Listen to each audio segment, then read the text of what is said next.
Hello there, and welcome to our Shield of the Sun video. Now, in this video, this is another installment regarding a subject matter that was brought up on Melissa's blog, where got some very good positive feedback from this, so I figured talk more about it. So another subject that was brought up on this show was an incident that also took place in 1991, and this was an incident noted, well, Melissa called it the Oakley Massacre. This is what it's called. And this took place in the fall of 1991. It was witnessed by one noted as Annie, who was also a close friend of myself and the rest of the group for which Melissa talked about. So Melissa talked about Michael and Annie in a situation noted with what took place on Oakley in school, involving 9 persons who were gunned down. And so let's talk about the so-called Oakley Massacre. So a lot of you heard the story on Melissa's blog, and this story came from persons for which Melissa ended up having to tell people at the end of her blog that they were all lying, that they were distrustful, they could not be trusted, they were basically fabricating stories, and that they were involved in extensive abuse regarding all the people they were accusing, including Melissa herself. So now that we understand that, since Melissa herself said that all these persons were deceiving and lying and had been giving her false information, then therefore the information about the so-called Oakley Massacre in regards to how that was presented on the blog would have also been false as well, because it's coming from the same sources of people for which Melissa said all of them were just telling lies. That's what she said. Those were her exact words. They're telling lies. So since they are telling lies, and I believe they are, you should probably hear the real story regarding it at the very least, pertaining to it. So what I'd like to do is tell you the proper story of this so-called Oakley Massacre, which is really, I think it's offensive to anyone in law enforcement to have to say that when an officer makes an arrest and he righteously gets the right criminal and has that person locked up, or has to shoot said criminal down in a shootout where the officer's life is threatened.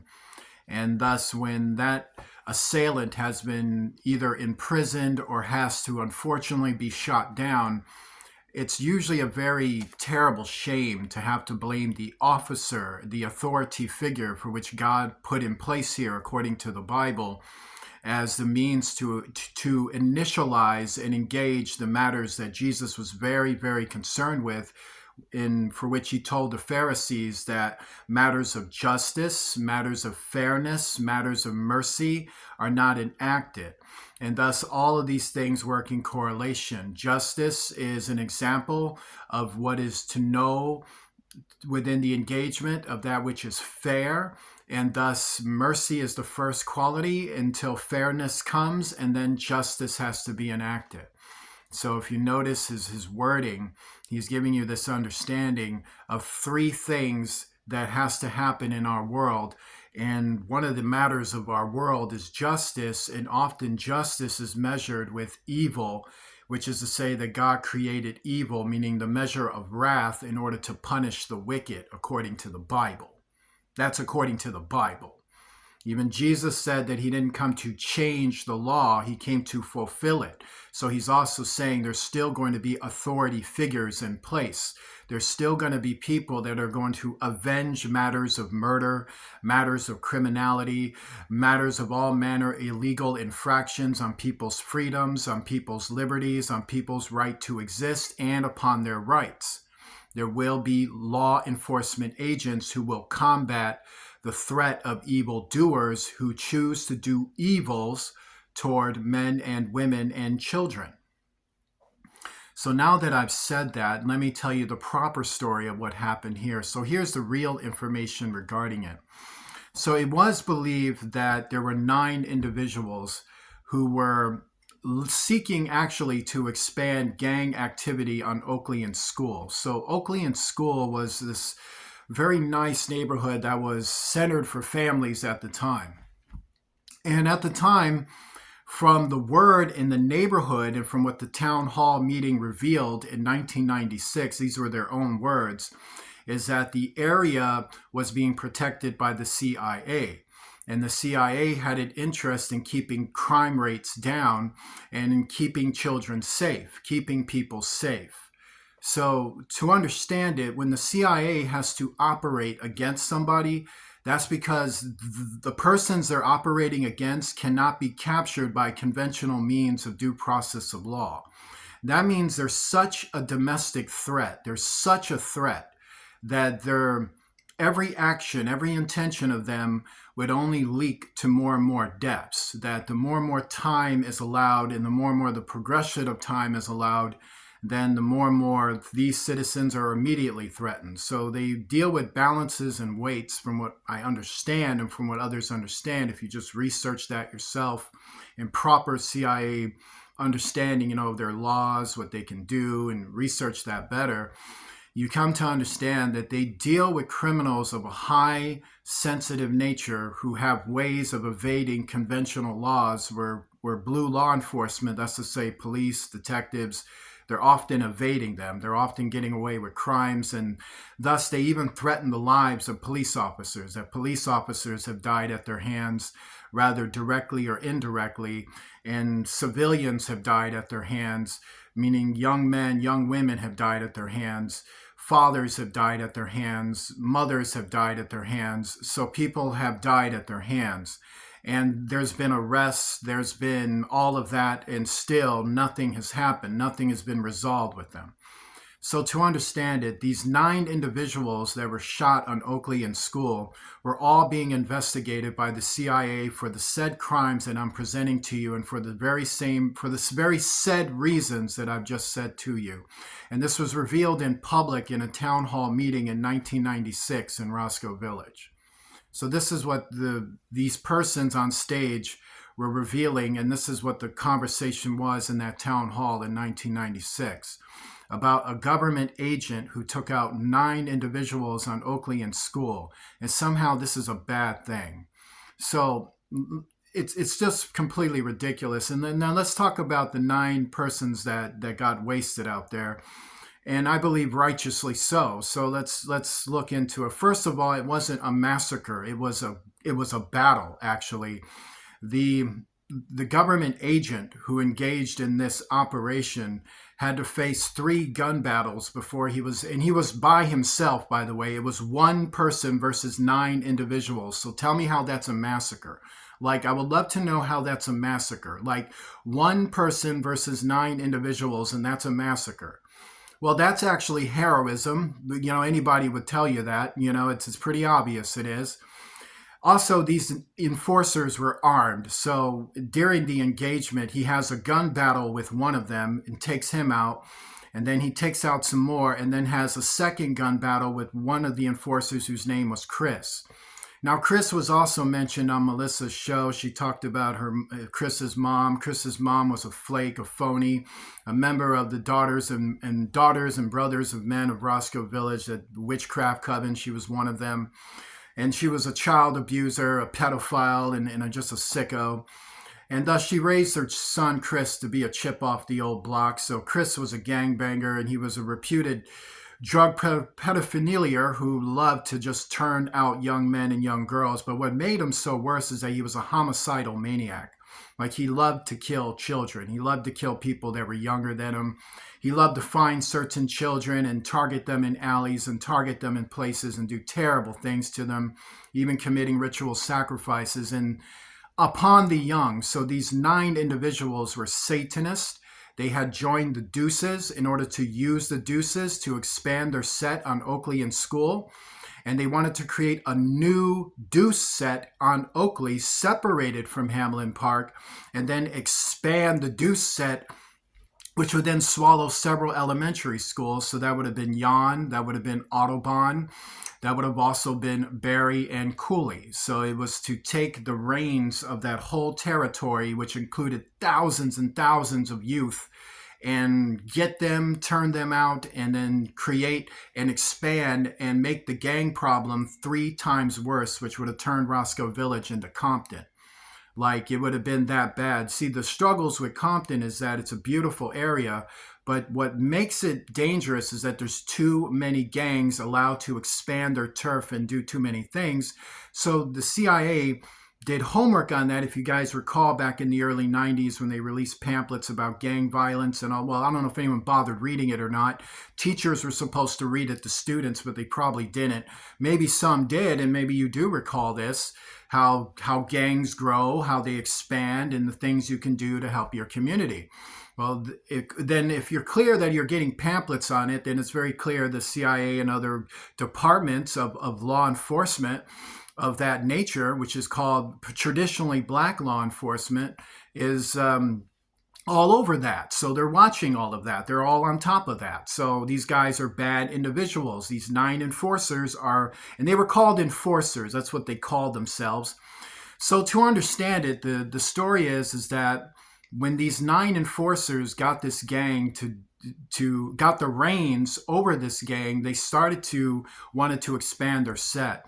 Now, there was another group out there which was not a gang, but it was another group that was a neighborhood type group, and they called themselves the Oakley Boys because there was a bunch of kids from Roscoe Village, and they all decided to just start hanging out on Oakley. So they all came together and pulled their resources together to say their fun, their gifts, and they became the Oakley Boys.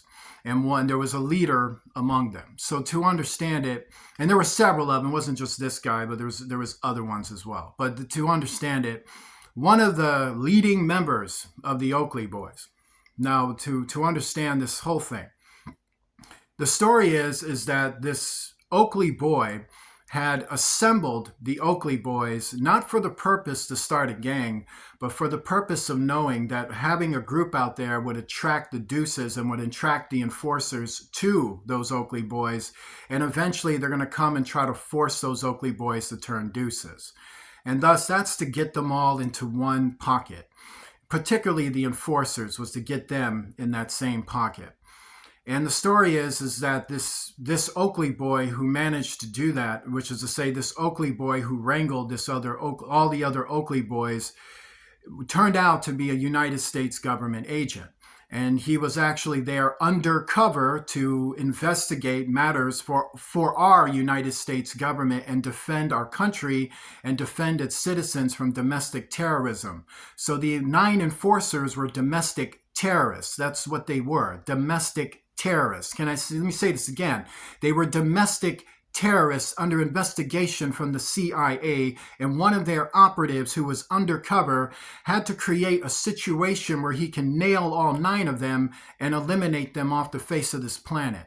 And the reason why that was done was to protect those boys, to protect those girls, to protect those parents, and to protect that area and prevent that area from massive bloodshed that would have followed for the next 30 years afterward. Meaning that agent saved a lot of lives. He saved not only thousands of lives that could have been reduced into gangs, reduced into drugs, reduced into murder, and then their families affected, but it saved home wrecking and dysfunction and a lot of things that follow with the influence and the contagion behavior of gangs. Particularly with these enforcers, it wasn't just about gangs with these enforcers, it was about raw Satanism.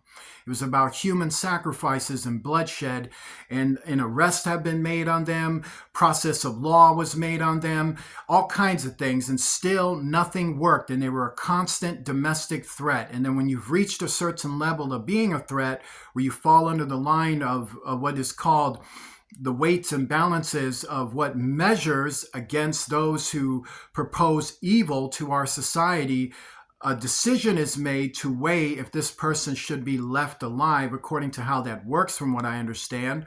And then there it is. So the CIA had an undercover government operative who went after 9 scumbags who were domestic terrorists and eliminated them. And it was 1 agent versus 9. So now that I've described this to you accurately, now that I've told you the accurate truth about this situation, tell me something. How is that a massacre? Like when your government has to send the military or has to send a unit, a SWAT team or something into your neighborhood or some situation where lives are in danger and people are in danger, do you call them, do you call that a massacre? That's a massacre that they helped your civilians and citizens and got rid of these evildoers and so that people can live and walk down the streets and have a lollipop and cake and candy and headphones and just be okay? Like so we should leave them alive then, right? This is like, you're a domestic, that's good. Would you want a job in a car? I don't want to look racist in front of you.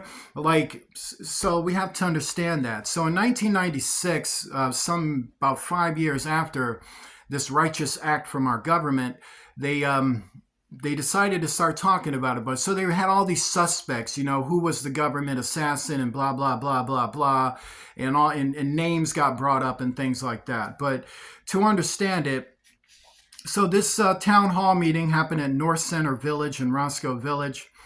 It had leading members of the community, leading economic figures, even authority and law enforcement figures were there, real estate figures. I bet the law enforcement figures, I'm just here because you guys are just prevent one of you guys from choking yourselves. Just go ahead and talk. Yeah, the blue always worked well with the black. So they probably, they were there, but they probably weren't listening.